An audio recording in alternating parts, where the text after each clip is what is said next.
Welcome to Shutterjam, the channel where dreams are captured in small light-sensitive silver highlight crystals. My name is Dirk, this is Domo, and today we're looking at the Yashica Lynx 14E.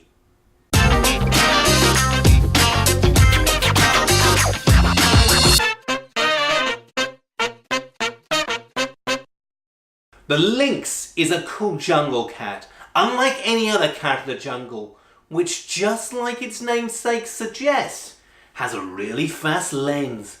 Now this cat is seriously fast at a blistering f1.4, which defies all known logic.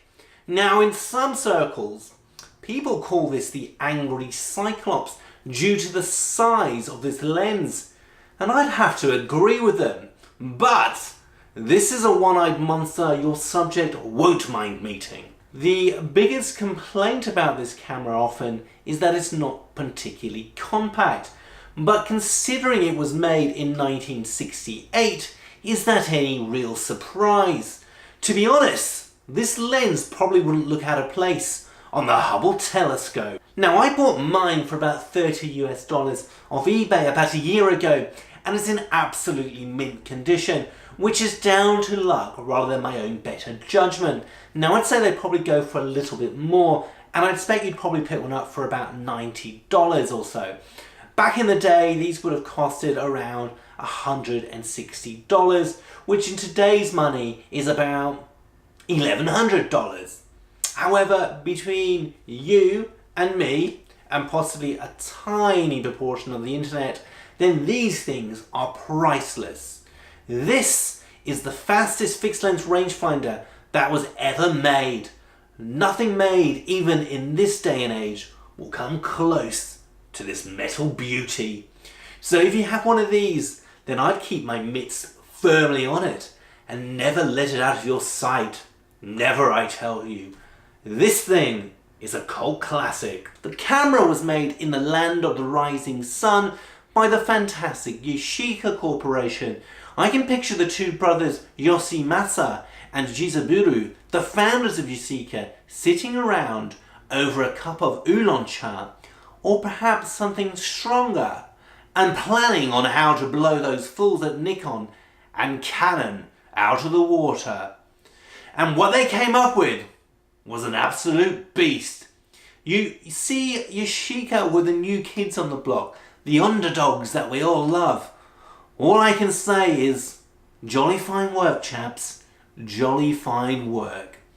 Now let's take a closer look at this beast of a camera, but not too close, as with all this makeshift DIY industrial studio lighting around the place, a stray reflection off this lens is either likely to blind me or burn a hole through the fabric of space and time. In terms of build quality, then it's really quite solid and well built, but it does weigh in on the slightly heavy side. It's certainly not uncomfortable, and if you use an SLR, then you probably won't notice. Yashica really knew how to make cameras that lasted. The detail and finishing on this camera is outstanding. Yashica, time and time again, never failed to deliver a quality product. The camera is fully manual with a mechanical shutter, with no automatic modes, so it's perfect for those control freaks out there. Also, the shutter is mechanical. It doesn't require any batteries to operate, making it perfect for the zombie apocalypse, as I'd expect batteries might be quite difficult to come across. A battery is only required for the inbuilt meter. It took a nasty mercury battery which was banned around 1991, thanks to the Europeans, thus saving several generations of dolphins and aquatic marine life. The environment and you are slightly safer as a result, especially if you're a consumer of canned tuna. There are alternative batteries you can use instead, and Google is your best friend. Also, mercury batteries had a really nasty habit of leaking and causing corrosive damage to the camera, so something to look out for when buying. I've not used or tested mine, so I'm not sure how it will work or perform, but we're not here to talk batteries. Let's move on to this massive and beautiful lens.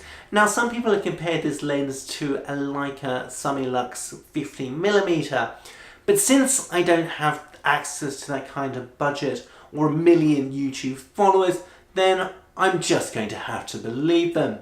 If this is in fact the case, then this is high praise indeed. Those Yashica brothers certainly weren't messing around. Focusing on the camera is done via the ring here. The throw is about 90 degrees, which means it's not terrible, but given the size of the camera and the lens, it can feel a bit awkward. I found that focusing between near and infinity might require two motions, depending on where I gripped it. Selecting the aperture is done by this ring, and it's probably something that I don't like about the camera. The aperture ring is stepless, so it doesn't click into position and there's very little friction, which means it's really easy to knock out of position. You need to be very careful as the shutter speed ring is next to it and requires more tension to move. It is stepped. What I found was it was far too easy to knock out of place when I was changing shutter speed, and there were a few times I was caught out by this. So always check the shutter speed first and then aperture, then double check each time before you take the shot. Shutter speed is between 500th of a second to 1 second, and it includes a bulb mode to allow you to keep the shutter open for as long as the shutter release is pressed. Rangefinder is not bad, but it has a grey tint to it, so focusing in low light situations can sometimes be difficult. You can also see the enormous telescope in the bottom corner of the frame, so if you're someone that gets annoyed by not seeing everything, then perhaps it's time to lighten up. Another complaint is often that the focusing spot fades over time. I had this issue with my Yashica Electro, so it's really common with cameras of this era. However, this particular one is perfect, so it's really easy to see the split images and bring them together to focus the camera. If you do have this problem, then Google is your friend in terms of suggested solution. Or perhaps you could go old school and learn to judge distance. Winding on film is easy, however it's not geared and does require a fair bit of motion to wind on. However, it's not like you're staking out Hollywood's hottest celebrities with this camera, so speed isn't really an issue. The sound of the shutter firing is rather silent, and this is much down to the copal leaf shutter, making it perfect for not attracting unwanted attention from the zombie hordes. Another feature of this camera is the self-timer, so now you can be part of the action as well. When I bought this camera, it also came with an external flash, which works perfectly. The camera also has a light meter which can be engaged with the button on the front of the camera. An LED light will indicate in the viewfinder as to whether the exposure is under or overexposed. I never tested this, so I'm unable to comment on how accurate it is. To change the ISO for the light meter, simply move the dial on the lens to the required speed. Oh dear, I feel a small rant coming on. You know what I love about old cameras like this is that they're simple. There's no complex menu or array of buttons to figure out. There is something so pure and elegant about the whole thing. You're probably thinking to yourself right about now that Sony could have learnt a few things when designing their A7 range. You might say that, but I couldn't possibly comment. How does it shoot? Well, let's take a look at the result. For those regulars, you'll know that I've given up trying to scan film. Without access to the right equipment, it was really an exercise in frustration. Also, moving forward, I'll try to include less baby photos, as I know this isn't Facebook. The film is Fuji Superior 400, and images are taken as is, with only very minor Lightroom correction in terms of tone and a white balance. No cropping has been made. I used a small Cyclops 208 light meter to determine exposure.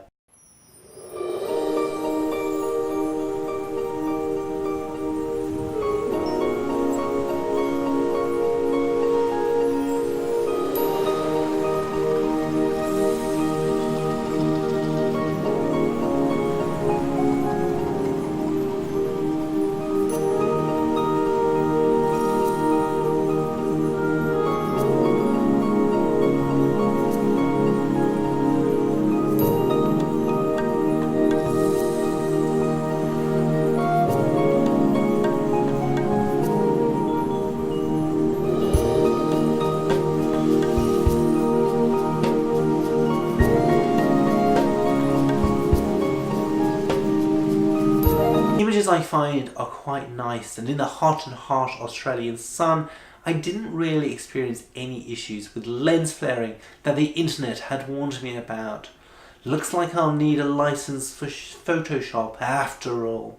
They're sharp and the bokeh I found to be soft and not too distracting. So who is this camera for? Well, I can't think of anyone who wouldn't want to shoot this camera, but the world is a cruel place with cruel and rather unusual people. I guess if you're the kind of person who believes a rangefinder should be small, light, then this jungle cat isn't for you. It's 2016. Chunky, oversized is the new small and beautiful. If you're the kind of person that can't live with modes such as automatic, aperture priority and shutter priority, then you might want to find something else, or perhaps it's time to take the stabilizers off. However, if you're looking for the king of the jungle when it comes to rangefinders, a beautiful, well-designed, rugged and voluptuous camera with a fantastic f1.4 lens that is simply to die for, then this would be my camera of choice. Thanks as always for watching.